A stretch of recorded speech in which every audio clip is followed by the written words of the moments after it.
Alright. Topik hari ni menarik ianya melibatkan maksudnya kita berhadapan dengan situasi ni, kita kena faham kita hari-hari menjalankan aktiviti yang melibatkan menyentuh kita punya fisiologi.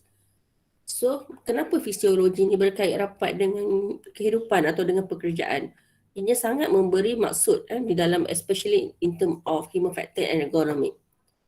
Kenapa kawan boleh bekerja angkat berat, kenapa kita tak boleh? Contohnya. That's relate kepada fisiologi kita. Mengapa kita perlukan rest break yang kerap? Mungkin ada setengah kerja tu, kita boleh break sekejap, tapi ada setengah kerja yang kita kena kerap break, micro break. Ni kita nak kena faham kenapa ianya perlu ada. So sebagai safety and health officer, you kena notice and you need to have a knowledge regarding this discipline, so you know how to propose a solution or mitigation supaya tidak berlaku kecelakaan ataupun kecederaan ketika melakukan kerja. Nampak macam kerja tu tak jatuh dari tempat tinggi pun, tak mungkin terluka, terpotong tangan, tapi kenapa masih berlaku kecederaan? Yang mana you tak nampak kecederaan tersebut? Somehow after certain time of exposure, dia menjadi lebih teruk. So, di dalam work physiology ni, we focus on the energy and metabolism. The discipline itself is concerned with the energy and metabolism. In our daily activity, we are, actively involved with the physical activity. Kita mesti buat physical activity. And in fact, if we spend our time on the bed, laying down for 3 to 4 hours, for example kan, dia akan memenatkan, penat badan. Sebab apa? Tak buat apa. Sekejap saya nak bagi kawan masuk. Salah, sorry. Oh, tak ada. Alright, so somehow we are designed to be moved. Kita memang design so that we can move. We need to be actively moved. Movement tu perlu so that we can balance our physiology, our physical activity tu. Badan kita memang design macam gitu. That's why our skeletal system, for example, dia tidaklah satu tulang yang sangat panjang sehingga tak boleh dibengkokkan. And in fact, our skeletal system dia adalah satu tulang yang bercerai. Setiap tulang kita tu bercerai, kita boleh susun satu-satu, dia macam Lego. And it attached with tendon and also ligament, so that it can be move, flexible dan sebagainya. Sebab itu kita didesain untuk bergerak. Jadi jika kita misuse atau abuse, kita didesain untuk bergerak tapi kita abuse, iaitu kita tak suka nak bergerak. That's the reason why dia mula penyakit-penyakit, accumulation of the disease berlaku. Samalah juga jika contoh you ada mesin buat karipap lah, contohnya mesin yang buat uli karipap tu, dia memang didesain untuk sentiasa lepihkan kulit karipap and then buat maksud pusingkan dia kan. Tapi bila you tak buat, dia akan berlaku pengumpulan daki, pengumpulan habuk, dan dia akan jam. Same goes to human lah, macam tu lah. Bila mana kita tak bergerak, the muscle is not flex, muscle tu tidak di-flex. Sebagaimana yang didesign, macam mana setiap muscle kita ni dia punya elasticity dia tu memang strong kan. Tapi kita buat so dia akan cramp ataupun dia akan jam lah, menjadi keras dan sebagainya. So here we look at to the work physiology so that we know how to plan each of every workers.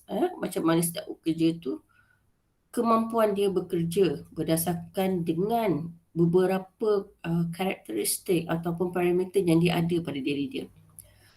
Physical demand of work are within a person's ability to produce energy. Each of us has different ability unless if we are trained to the specific task or to the specific job. Contoh, you are being trained untuk bermain bola sepak contohnya. And in fact, untuk pemilihan, kenapa kena ada pemilihan pemain bola sepak?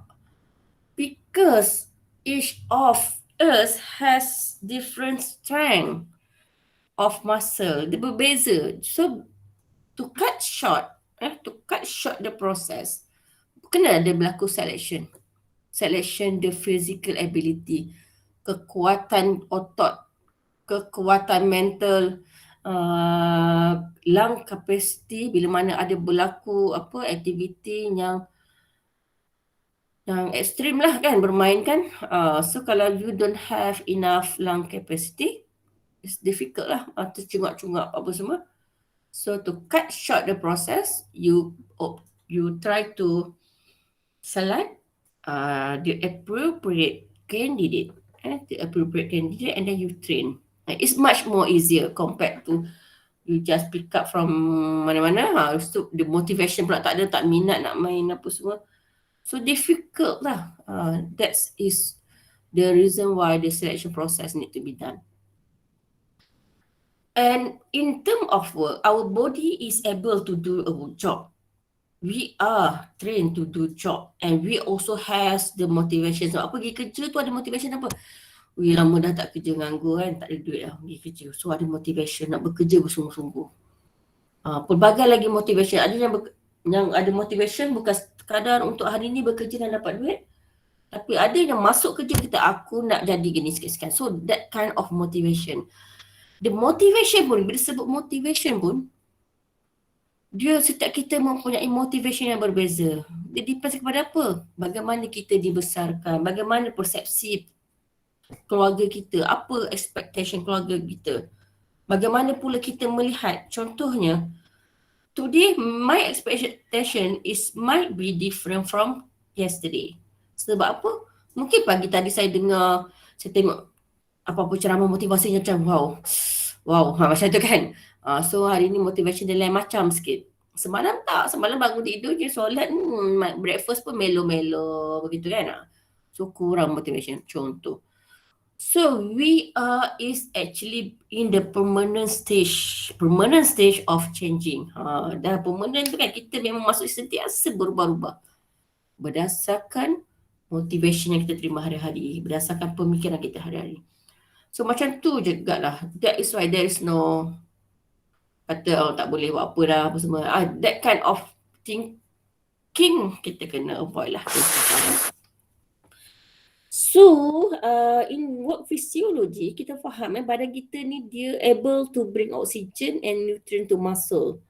Because of muscle is a living organ. Dia adalah living organ yang memerlukan oksigen untuk bernafas. And also memerlukan makanan. Yang kita makan tu, muscle ni dia memerlukan makanan so that they can produce energy. Dia boleh hasilkan energy. Dia boleh make us able, bantu kita untuk move. Tu muscle kita. So muscle ability to convert energy to create movement. Kalau tak ada energy, lembek makan. So muscle kita akan lemah lah. Muscle will become weak.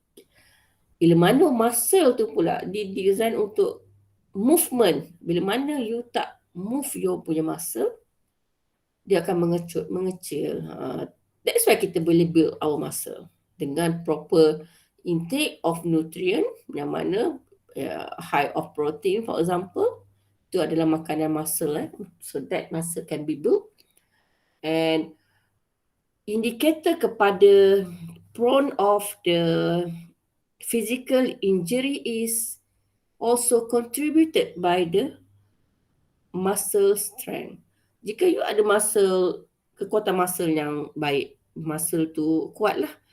So you are difficult to be injured. Sebab muscle tu protect, dia kuat. Kalau mungkin kalau cubit muscle saya ni, aduh lembik kan macam tu lah kan. So kalau lembik tu kan mudah lah. Terlanggar pintu pun aduh lebam sakit lah, lebam kan. Tapi jika muscle seseorang yang sasa macam tu, which is dia, muscle dia kuat lah. Kalau langgar pintu tu, siap-siap pintu tu jangan retak. Something like that. It helps you if you have a strong muscle, if it's really helps you to protect yourself from yang kita takut ni. Kita banyak takut sebab for me, myself also sedentary workers, duduk banyak duduk lah. So kalau muscle belakang ataupun otot-otot di belakang, di lower back tu kuat, saya kurang ataupun susah nak kena sleep disc lah, musculoskeletal disorder. Tapi jika muscle belakang lower back saya tidak kuat, the tendency to have a low back pain due to the leg movement and also prolonged sitting is very high. Alright. So the human body approach, okay, the body generates energy with the functioning of the combustion engine. We have combustion engine in our body because we need something to process the intake so that the intake can be converted into energy. Tak ada tenaga. Katalah puasa kan, puasa. Why you, kalau puasa tu, yelah kan, saya tak boleh nak cakap juga puasa tu jadi lemas. Sepatutnya lagi puasa lagi kuat kan. Tapi katalah, first Ramadan juga dah ada yang lemahnya kan. Tapi when it comes to third Ramadan, fourth Ramadan dah mula bertenaga. Because our body ni dia memang best. Dia memang boleh adapt. Dia boleh mudah nak adapt. Kalau first tu terkejut. Kalau sebelum tu makan banyak. Salah konsep bila mana dia nak puasa ni makan banyak-banyak dulu nanti dia tak makan. Salah konsep tu. Sebab itu dalam Islam, Ramadan tu, sebelum Ramadan tu ada puasa-puasa sunat kan. Untuk preparation kepada Ramadan tu. So masa Ramadan tu tak rasa apa. And in fact we can double or increase our ni lah activity yang baik. Okay. So the body generates energy with the function of combustion engine. So fuel, minyak dia, bahan bakar dia apa? Makanan. Sebab itu bila kita makan, kita tak sedar, ini adalah satu, selalu kita lupa untuk bersyukur yang ni. Kita tak sedar yang bahawa kita sentiasa ada oksigen masuk. Kalau tak ada oksigen, tak berlaku pembakaran. Sama macam you belajar fire safety. Macam mana pembakaran tu boleh berlaku dengan kewujudan bahan bakar dan juga oksigen. Sebab itu dalam konsep fire, saya tak nak ajar fire, tapi saya nak bagi analogi yang mudah nak faham. Kenapa you nak padamkan api tu, you guna air? Sebenarnya bukan air tu yang padamkan api. Tapi you tutup supaya oksigen tak boleh sampai ke bahan bakar tu yang berlaku sparks tu. So itu boleh padam api dengan selimut bomba contohnya, dengan pasir. Itu adalah sebenarnya you nak control ataupun you nak cut the supply of the oxygen to the situation of fire. Sama juga, kita perlukan oksigen. Kalau you makan je tak perlu oksigen tu yang you tercekik. Asphyxiation. Kalau you belajar Osman mental, asphyxiation, lemas because of apa? Tidak mempunyai oksigen di dalam badan. Paru-paru terbakar, it's burn itself. Because tak ada oksigen, tak berlaku pernafasan ataupun tak berlaku intake lah, the circulation of oxygen and the dispose of the carbon dioxide. Okay, combustion produce energy that move parts mechanically. So bila you puasa, you rasa lemah because of you lacking of oxygen. Sampai dah beberapa kali berpuasa, badan dah boleh adapt. Oh ni Okay, boleh ni. Tapi you kena kuatkan semangat lah. Motivation tu nak kena ada, kena bangun dan sebagainya. Rasa okay. Okay, tak mati ni, tak puasa, tak makan ni okay. The fueling and the cooling system, and we call it as the blood vessel. Fueling, bahan bakar tadi. The cooling system tu darah kita. Darah kita, dia menyejukkan badan. Sebab tu, kita darah ni sebenarnya dia membawa oksigen yang mana kita makan, kita ada oksigen, berlaku pembakaran. So blood ni, blood vessel ni dia menjalankan, dia menyalurkan, melincirkan minyak pelincir to the combustion site, which is muscle and organ, and remove combustion byproduct. Contoh combustion byproduct is lactic acid, CO, water and heat, surface of skin and lung. So dia ada berlaku pasti ada conversion. Bila ada pembakaran tu, dia convert carbon dioxide tu, dia berlaku conversion, dia keluarkan dengan dari proses perpuluhan, penyah tinjaan, pernafasan dan sebagainya. Okay, body process governed by complex control system. We are not going to look at into details about the approach ataupun bagaimana combustion system in our body is happen. Tapi kita nak tengok di sebalik berlakunya all those kind of the silent thing that we are somehow kadang-kadang terlupa nak bersyukur tu kan. Bagaimana ia berkait rapat dengan human factors. Cara kita menguruskan manusia di tempat kerja. Okay, so for example, respiratory system. The primary function of the respiratory system is to supply the blood with oxygen. So the blood in our body carry oxygen and they deliver oxygen to all parts of our body. So bila mana you kata ambil getah, you ikat you punya jari and then the jari become blue, gelap kan? You cut off the oxygen supply. So kurang oxygen. Okay? You cut off the oxygen supply. So tak berlakulah darah tak ada. So kita tengok darah tak lalu. Masa kecil dulu saya kata buat darah tak lalu, saya pun tengok macam tu kan. Ikat jari tu dengan getah. Tak faham lagi masa tu, tapi tahulah darah tak lalu. Bila dah belajar, dah faham tentang human Yes, we cut the, betul lah sebabnya blood vessel tu dia tidak berada di dalam tulang. Dalam tulang tu tak ada blood vessel. Tapi blood vessel berada di dalam otot. Otot. So, okay, betul lah kita cut off the blood supply to the specific part of body. Sebab itu, di dalam ergonomic, kita cuba kata, jangan buat prolong static position. You angkat barang berat, contohnya, mengangkat beban yang sangat berat with awkward coupling activity. Coupling nak pegang tu kan, awkward. Sebab sebenarnya you cut the blood supply to the specific body. So the respiratory system does this through breathing. So you breathe in, you provide, you intake the oxygen kan. Macam tu. So mungkin yelah saya tahu anak-anak murid saya ni semua aktif, sport, suka berjogging, suka menjalani aktiviti-aktiviti fizikal yang menyihatkan badan. So bila you do the exercise kan, you actually needs more oxygen lah to supply to your body because of you force your muscle, your muscle, your organ untuk bekerja lebih keras berbanding biasa. It's good, but remember, kalau you baru nak start, you jangan buat terus ekstrim. You need to gradually introduce. Katalah buat sikit-sikit, nak bagi tahu you punya muscle and organ. Okay, dah nak start jogging ni, hari ni sikit dulu So esok increase.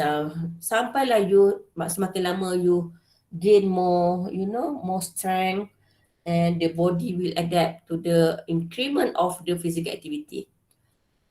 At that situation is okay because you introduce sikit-sikit and the adaptation is not drastic. So body kita adapt to the situation. The problem is bila mana you suka buat sudden, tiba-tiba nak buat terus 10 kilo. Lepas tu yang berlaku injured. Injured ni is not because of you slip and fall. Tersadung dan jatuh tu injured lain. Itu physical injured yang mana jatuh patah dan sebagainya. Tapi ni injury of muscle yang mana you tak faham pun kadang-kadang tapi sakit. Makan ubat, pergi masak, fisioterapi dan sebagainya yang lebih boleh reduction of the activity. Kalau reduction of activity ketika tak bekerja, okey lah, boleh rehat kan. Bed rest and recover. Tapi bagaimana jika bekerja? So dia akan affect the system kerja. This exchange of gases in the respiratory system means of getting oxygen to the blood. So bernafas, masukkan oksigen ke dalam blood. Blood transport and agih-agihkan oksigen tu kepada organ-organ and muscle yang memerlukan.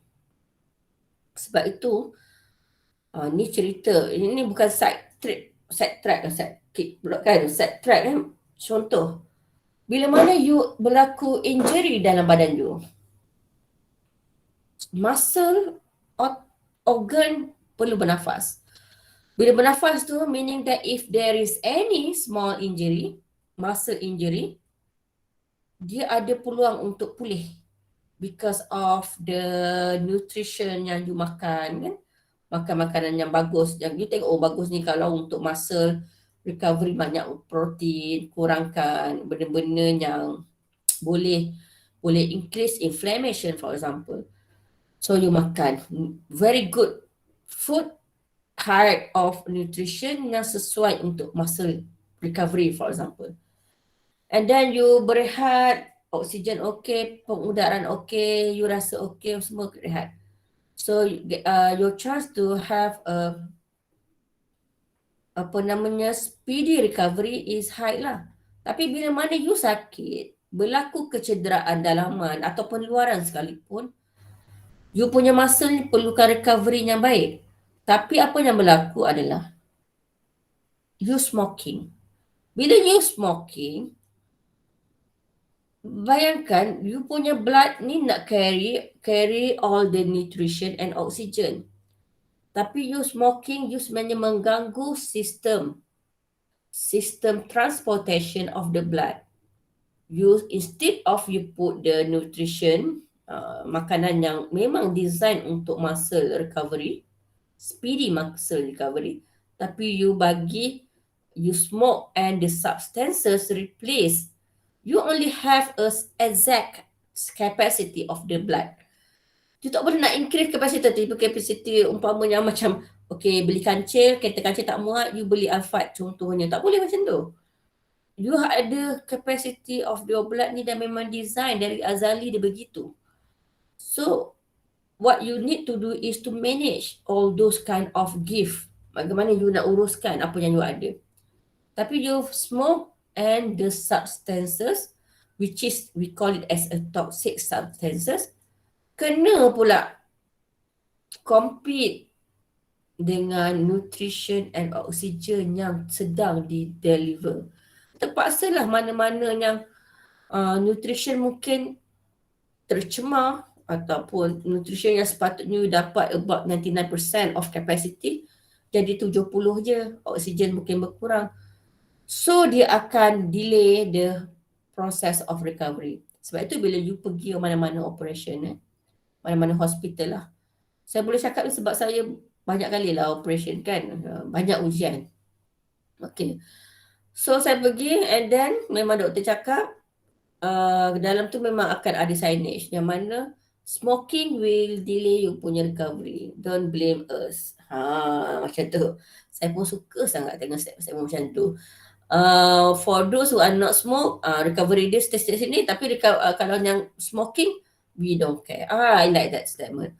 That's the real. Bagaimana? Kadang-kadang tak faham kenapa, apa masalah dengan smoking? Ini dia masalah. Bila mana you only have orang kata you punya spec spesifikasi blood vessel you sebanyak itu, tapi you kacau ganggu dengan memasukkan the toxic substances instead of the requirement yang diperlukan untuk itulah, untuk recovery tu kan. Kalau macam you masak mi, ada resepi dia kan, masak mi kan, tiba you saja letak benda lain, cuba and then you have to bear the consequences.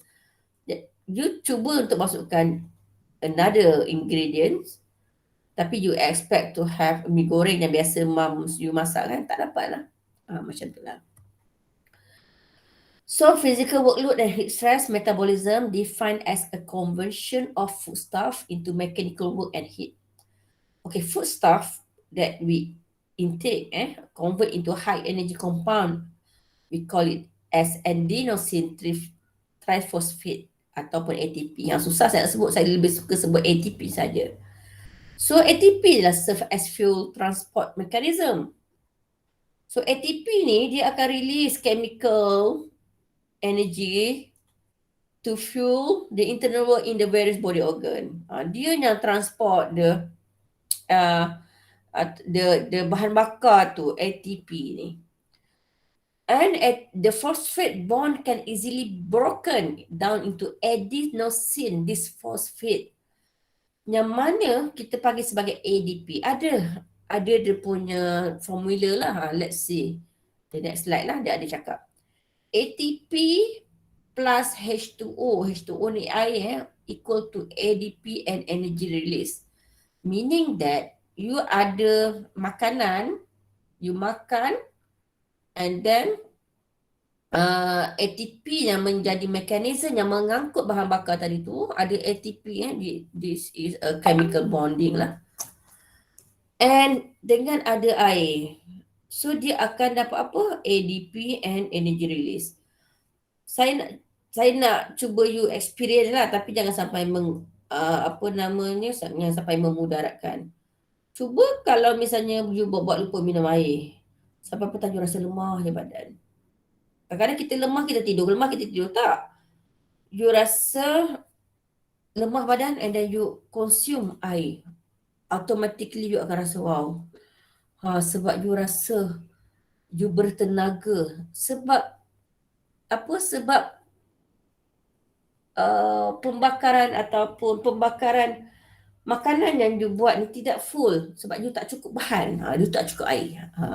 Sebab itu bila proses bila bekerja, keep yourself to avoid yourself dehydrated, you have to drink a lot of water. Mesti kena ada, especially bila you bekerja kat tempat yang panas, ada berlaku water retention. So kena consume a lot of water supaya you keep yourself bertenaga lah. Inilah punca dia. Bagaimana energy release tu berlaku? ATP plus H2O baru dapat hasilkan ADP plus energy release. The basic reaction supplies the energy for the muscle cells. Sebenarnya instead of ATP plus H2O, ADP plus energy release ni, ada lagi beberapa mechanical, chemical function, chemical reaction yang berlaku. Tapi this is the basic reaction yang you nak kena faham. So bila begitu you tahu kenapa majikan tu dia kena sediakan air. Because of if you are involved with the physical extreme activity, you really need water, air. Sama juga suka-suka sekolah, kenapa cikgu bagi air? Bukan sebab budak-budak merengek. Ia menjadi satu tanggungjawab kepada koordinator sukan contohnya, untuk menyediakan air supaya tidak berlaku heat stroke. Heat stroke tu pun isu pekerjaan yang banyak berlaku di construction site. After the energy has been delivered, the ADP is restored again to ATP using a combination of foodstuff. Bila you tetap makan kan, makanan tetap ada. Makanan tu pula, it does not mean you need to sentiasa makan. Okay, makanan tu mengandungi karbohidrat. Karbohidrat nanti dia convert kepada glucose, and glucose convert to glycogen, and finally fat and protein. Nak lebih faham, sila baca buku biologi. Tapi mereka yang ambil biologi kata 45 dia faham lah. So dia convert tu, makanan tu kan sentiasa ada. Kalau katalah you tak makan pun, jangan rasa you boleh mati. Tak mati, tak makan satu hari kan. Because still we have fats and protein in our body. So fat tu boleh convert kepada glycogen, and then glycogen tu convert kepada glucose, something like that. So bila berlaku proses makan, pernafasan, combustion of our body kan, dengan kehadiran air and cukup oksigen dan sebagainya, so ADP tadi dia restore again and convert pula kepada ATP. Sebab kita sentiasa ada food stuff di dalam badan kita. Melainkan kalau kita tak makan berhari-hari dan kita matilah, macam tu. Tapi setakat tak makan beberapa hari ni kita okey, cuma kita kurang bertenaga. Tenaga lemah, tak boleh fikir sangatlah. Tapi bila mana kita dah adapt to the situation, makan sikit pun kita boleh. Saya cakap ni jangan kata wow hebatlah medium ni kan, mesti make it tak. Saya sendiri pun bukanlah bermasalah macam yelah kan, comel macam ni kan, obesity dan sebagainya. So bukan saya tak tahu, this is the knowledge yang saya tahu dan sebagainya, tapi itulah challenge-nya ialah untuk increase the metabolism, to increase the activity, body activity, so that the intake, the calorie intake and the physical activity is equal, so that or maybe the intake is lower than the energy use, so that the fat can be burned. Itu kan tak tahu, semua saya tahu. Tapi itulah challenge-nya bila bekerja ni, dia kena ada happiness. Happiness bukan apa, bila bekerja tu dia perlukan untuk otak ni berfikir kan, somehow kadang-kadang I need coffee, where is coffee, where is kerepek and so on so forth. That's ruin, dia ruin everything. Sehingga kan now saya start balik lah exercise pelan-pelan. Alright. So aerobic process, during continuous work, there is oxygen available in the body, in the blood. Oksigen ada dalam blood. So boleh berlaku combustion, pembakaran. So oxygen is used for the conversion, so that each molecules of glucose ni coming from carbohydrate yang kita ambil, glucose will generate 36 molecules of ATP. The complete combustion kena hasilkan 36 ATP. Jika tidak lengkap ATP yang dihasilkan, energi akan berlaku. Yes, energi boleh ada, boleh jadi. Tak ada masalah, energi kita boleh adakan, kita boleh force our body, tapi dia akan hasilkan byproduct yang kita tak nak dalam badan kita. Menariknya kan. Saya memang galakkan untuk korang lebih baca lah, supaya ni kalau saya nak explain, boleh explain, tapi dia jadi macam topik fisiologi the whole kan. Tapi kita nak ambil knowledge fisiologi ni untuk adapt kepada apa yang kita nak belajar, human factor ni lah. So we call it as energy sufficient process. Satu proses yang cukup menghasilkan 36 ATP. Prosesnya wujud oksigen secara total. Okay. Sebab tu kalau exercise, kata make sure you consume, you breathing properly. Somehow kadang-kadang penyakit ni datang especially for musculoskeletal, because we are not, kita tak pandai nak bernafas dengan baik. Bernafas dengan baik macam mana kan? You bernafas, you boleh rasa je punya lung mengembang, meaning that you supply the oxygen to lung tu, full capacity. Masukkan semua and then you blow it out menggunakan mulut. Bernafas hidung, mulut. Bernafas hidung, mulut. That's a simple yang somehow kita tak buat. Bila kita tak buat, kita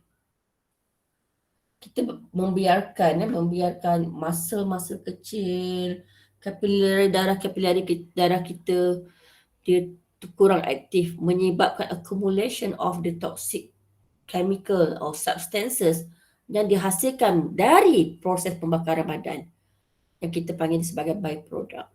Sebab itulah bila you contoh you exercise, you malas nak bernafas dengan betul kan, macam you lebih mudah tercungap-cungap. Bila you tercungap-cungap ni, maksudnya otak cakap you kurang oksigen. Muscle you, some of your body kurang oksigen. So you tercungak-cungak, you nak force oksigen masuk. Bukan you tercungak-cungak tu disebabkan you penat, tak? Betul lah somehow. Tapi proses behind of penat tu apa sebenarnya tercungak tu? Tercungak tu dah kurang oksigen. Bila you kurang oksigen, you need to betulkan balik oksigen intake tu. Kalau tak, you berlakulah satu proses pembakaran yang dinamakan anaerobic process. Bermaksud without oxygen. Without oxygen ni, jangan fikir satu skop yang macam gini guys. You bernafas, tak cukup oksigen. Betul kan tak cukup oksigen kan? You call it as, aduh tak cukup oksigen aku. Macam tu kan. Without oxygen process, bukanlah bermaksud you tak ambil terus oksigen ni. Tapi you kena ingat, oksigen you supply through blood circulation dengan ada food intake kan, ada fuel which dibantu oleh ATP process. Yang tak cukup oksigen tu ada certain part of your body yang tak cukup oksigen. So bila mana you running for example tak cukup oksigen, tiba-tiba you rasa cramp kaki. Sebab apa? Stretching tak cukup. You tak cukup stretching, you tak lembutkan otot, so some otot is sleep, fall asleep sebab tak guna kan? Tak guna, dia tertidur lah otot kita ni. So you have to activate semua stretching kan, make sure you punya ligament, you punya tendon boleh stretch. So bila you beraktiviti, dia ready. And oksigen yang cukup, dia boleh seraplah oksigen tu. Dia perlu serap oksigen tu. Dia perlukan oksigen and ATP lah. Dia perlukan ATP lah, the complete process tu. So that dia boleh bagi you energy terus bergerak. Contoh kat sini saya bagi, when there is a sudden burst of energy demand, the body will not have the time to use oxygen to re-synthesize ATP. ATP plus H2O, dihasilkan energy kan ADP. ADP plus energy release. Nampak? ATP plus energy release. Tapi bila mana you tak cukup oksigen, macam mana nak berlaku ATP plus H2O tu? Sama oksigen dah cukup, tapi you perlukan air, top up air lah, baru ada tenaga. So during the first meter, there is enough ATP. Contoh bila ada 100 meter, you ada ATP cukup. Enough ATP which can be broken down into ADP. After that, ADP kena convert balik ke ATP. Pusing kan? Dia pusing satu cycle lah, the cycle dia. So, the remaining 300 meter require much energy.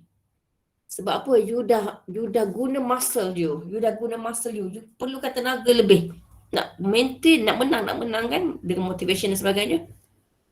You perlukan much energy and there is not enough oxygen available. So ATP will be recreated without oxygen if happen lah. Kalau you tak cukup oksigen. Macam mana tak cukup oksigen? Sebab breathing sebab tu belajar bernafas pun penting. Lepas ni boleh Google how to breathing properly. Belajar bernafas untuk kurangkan kecederaan breathing. Okay. Bernafas tak cukup sebab satu, you tidak faham macam mana nak bernafas ketika berlari, which is lack of training. Nombor 2, you punya capacity, lung capacity is not full. Kenapa? You tak cukup exercise ataupun tak cukup training. Bila you training, gradually increase you punya training, you sebenarnya gradually increase you punya capacity of lung. Tapi kalau misalnya you tak cukup training, tu berlakulah di mana you tak cukup oksigen, ATP will be recreated without oxygen, which is anaerobic process. The anaerobic process, the process of lack of oxygen and some of your punya body and your punya muscle, tak ada oksigen pun. So energy yang dihasilkan adalah less efficient compared to the aerobic process. Alright. So the aerobic process, sepatutnya aerobik adalah proses yang cukup oksigen. Senam aerobik. Sepatutnya senam yang cukup oksigen. Kita tak cakap senam anaerobik. Anaerobik tu cari naas lah. Kenapa naas dia? Tengok ni. One molecule of glucose will generate 36 molecules of ATP. Satu molekul of glucose ada fuel, so dia cukup fuel, ada oksigen yang cukup, dia akan generate 36 ATP. And kemudian anaerobic process. Anaerobic process adalah program di mana, it's not program, it's situation di mana satu molecules of glucose hanya generate 2 molecules of ATP. Banyak beza. Tak cukup oksigen, dapat 2 sahaja, sedangkan complete oksigen menghasilkan 36 molecules of ATP. Siapa tu? In the anaerobic process, lactic acid is produced as a byproduct. This is what makes the muscle burn and fatigue. Nana mengeluh tu sikit lagi. Saya memang tak plan untuk habiskan 50 slides. Okay. So, during the anaerobic process, lactic acid produced byproduct.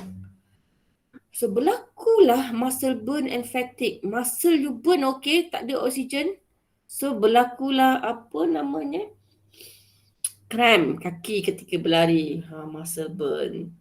And then you have to do a treatment. Muscle burn ni, saya tak tahulah, saya bukan atlet kan. Saya main-main suka-suka. Kadang-kadang kesakitan of muscle burn and fatigue ni is up to 2 weeks. Susahnya, nak jalan pun sakit, nak lari pun sakit. So, tapi you kenalah, you sentiasa kena massage so that you lembutkan muscle tersebut. And then keep moving so that dia kan dapat oksigen. You improve your punya breathing cycle. You have a good intake, high of protein dan sebagainya. So dia susahlah lactic ni. Okay. So lactic acid will accumulate in the working muscle rather than being carried away by the blood. Dia akan selalunya dia ada lactic acid, tapi because of kita cukup oksigen, dia akan keluar. Dia akan dikeluarkan melalui sistem perpuluhan dan sebagainya lah, pernafasan dan perpuluhan. So bila mana kita tak cukup oksigen, dia akan berkumpul di muscle yang tengah guna. Kalau berlari itu, of course lah, muscle di betis. Dia berkumpul. Eventually, lack of available energy, lack of fuel and accumulation of acid lactic in the muscle lead to fatigue and transition of work. After 400 meter run, the muscle will age and it will take a minute or so to recover.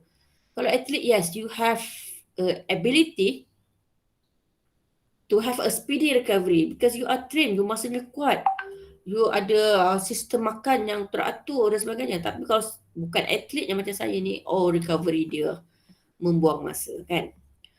It same goes to the static work. The same phenomenon is also noted for static work with the continuous contraction of muscle. So static contraction, contohnya carrying a suitcase, static contraction of muscle result in swelling. Kenapa swelling? Kenapa berlaku swelling? It's because of its blocked arteries so that oxygen cannot be transported to the muscle. They create anaerobic process at that particular of muscle. Since the blood is not circulating and cannot remove the waste product, lactic acid at that particular area is produced. This again produce local muscle fatigue and itching muscle. Bila berlaku muscle fatigue tu, payah somehow dia lead to another injury lah, terlepas apapun yang you pegang and that it bump into your feet. Something like that, physical injury dan sebagainya. Tercuai, terlepas dan pelbagai lah, macam-macam. So the aerobic ATP conversion is only about 50% efficient. Sebab nak kena faham, bila you makan, you ada ATP, glucose, you ada makan, you ada carbohydrate and glucose can be produced, kan? And then berlakulah ATP process and you have H2O air. Tapi efisiensinya hanyalah 50%. Dia tak boleh hasilkan the whole conversion tu jadi energi 100%. Tak, dia tidak berlaku macam tu. Sebab apa? Sebab kita banyak kehilangan tenaga tanpa kita sedar. Half of the total food energy is lost as heat before it can be used. Tenaga kita digunakan untuk apa? Untuk bernafas tak ada tenaga kan? You duduk diam pun you menggunakan tenaga. You baring, you tidur pun you menggunakan tenaga. If you don't have tenaga ketika tidur pun maksud you tak ada lah. Macam tu. This is because the ATP energy is used to support 3 different processes. The first one is maintain chemical process such as synthesis and maintenance of high energy bonds in the chemical compound. This kind of activity you tak tahu, you tak sedar. Silent je dia buat kan. Dia maintain chemical process, dia lah berlaku ATP, ADP conversion kan. Dia tak bising-bising pun, dia tak cuik-cuik you pun. Dia sentiasa berlaku. Tahu-tahu lapar, lapar dah pula macam tu kan. Especially kalau sejuk. You sejuk-sejuk lapar. Bukan sejuk tu lapar. Tapi you bila keadaan sejuk you lapar tu, bukanlah sejuk tu menyebabkan you lapar. Tapi sebab badan you tengah berinteraksi untuk memanaskan badan. So dia bekerja lebih sikit. Kerja lebih sikit, dia nak makan lebih sikit. Kita kan, saya awak tak. Okay. I'm talking to myself. Used to fuel natural processes and muscular contraction to maintain the body function such as blood flow and breathing. Nak maintain tu lah contraction, muscle contraction. Saya tengah mengajar ni, saya duduk atas kerusi. Kerusinya boleh pusing kan. I am actually keep moving myself. Sebab saya nak make sure the blood supply is okay. So, berlakulah blood flow and breathing somehow kan. Itu sebenarnya berlaku proses mekanisme yang menggunakan tenaga. ATP used for a muscular work. Muscle you kan bekerja. Jangan ingat muscle bekerja tu bila agak berat je. Nak berjalan ingat tak berat ke? Nak gerakkan kaki, nak gerakkan tangan, nak gerakkan mulut saya je bercakap, you senyap je kan. Kalau bercakap pun termengeluh. Kelakar kan. Tapi itu semua menggunakan tenaga. So you have to know that all those kind of, you only have 50% of your total energy to be used in your work, especially bila you increase the activity, you can expect that 50% je ada tenaga ni. So you kena menggunakan atau menguruskan tenaga yang ada tu dengan sebaik mungkin. So that is why kita kena faham the energy expenditure. Macam mana penggunaan, bukan money expenditure jadi duit nak menguruskan tenaga yang ada. Take amount of energy expenditure associated with a task can be assessed by measuring the amount of oxygen use. You masukkan oksigen berapa banyak, you boleh agak dah berapa energy expenditure. Okay. The oxygen uptake is calculated by measuring the volume of oxygen content of exhale and inhale. You inhale berapa and you exhale berapa using special instrument lah. The oxygen uptake is then converted into kilocalorie of energy expenditure. 1 liter of oxygen generate the basic dia, the calculation dia, 1 liter of oxygen dia akan hasilkan 4.83 kilocalorie of energy. So you boleh agak, you ada berapa banyak tenaga. Berapa banyak tenaga yang you boleh gunakan. Based on the kilocalorie yang you ada, dia ada tenaga kan. You boleh agak capacity lung capacity you akan hasilkan berapa banyak tenaga. So based on that, you also can have the knowledge lah. Berapa banyak yang you perlu makan sebab you perlukan tenaga itu. Something like that. Memang cakap saya tahu semua tu, tapi saya itulah tak buat kan. Jadi dari situ you tahu kalau you nak kuruskan badan, you tahu you nak gunakan tenaga you ni, you boleh estimate hari ni you nak buat apa, you kena makan berapa banyak, so that tanpa sedar you can reduce your weight. Tak perlu nak tu. Jadi suku-suku separuh tu memang betul lah, saya tak nafikan. Okay, as much easier but more approximate method is to measure heart rate. You measure heart rate, you can have a fair estimate of energy expenditure in the intermediate range. Heart rate is less suitable for assessing small and very high rate of physical work. Tapi still can be used. Untuk kerja-kerja macam biasa ni, physical work ni, high physical work ni macam kerja kat construction kat berat-berat. Kalau setakat kerja kat manufacturing company tu is still a small It's an average work. So can be used heart rate to measure the energy expenditure. So ini adalah contoh macam mana dalam keadaan berehat dan tiba-tiba kita nak bekerja. This is rest situation and suddenly kita nak bekerja. Bila kita nak start bekerja tu somehow kadang-kadang our muscle dia tak sedar, dia tak tahu dia tak boleh baca otak kita. Otak je boleh baca muscle ni sakit dan sebagainya. Muscle tak tahu, muscle tak ada otak. Betul kan? Otak kat kita kan macam tu kan. Dia tak tahu. And then bila kita nak start kerja tu, sama kita buat tu, berlaku beberapa second, beberapa microsecond yang mana situasi tu adalah situasi anaerobik. Tak ada oksigen, tak ready. Jadi make sure di saat ketidakreadian tu, ketidakbersediaan tu, kita jangan buat ekstrim. Kita kena awake, kita kena bangunkan muscle tu. Bangunkan muscle, bangun muscle. Aku nak kerja ni macam tu kan. So berlaku keadaan anaerobik. And then bila mana muscle heart rate tu meningkat because of okay now dah tahu okay nak buat kerja and buat kerja yang berat sikit, heart rate meningkat, energy expenditure meningkat. And then berlaku situasi yang mana aerobic energy yields. Ketika itu muscle kita sedar yang kita perlukan oksigen and the muscle request oksigen to the brain. And brain request oxygen so that our respiratory system is ready. Give the input of oxygen to our muscle. Alright. So ketika itulah di saat yang paling sesuai untuk kita measure the preferred measuring period to identify the energy expenditure. To identify the the heart rate, to identify the heart rate, to dapatkan energy expenditure di ketika itu. And then apabila kita bekerja dalam tempoh masa yang lama dan berlakulah keletihan yang mana akan berlaku kalau kita tidak rest, akan berlaku oxygen debt.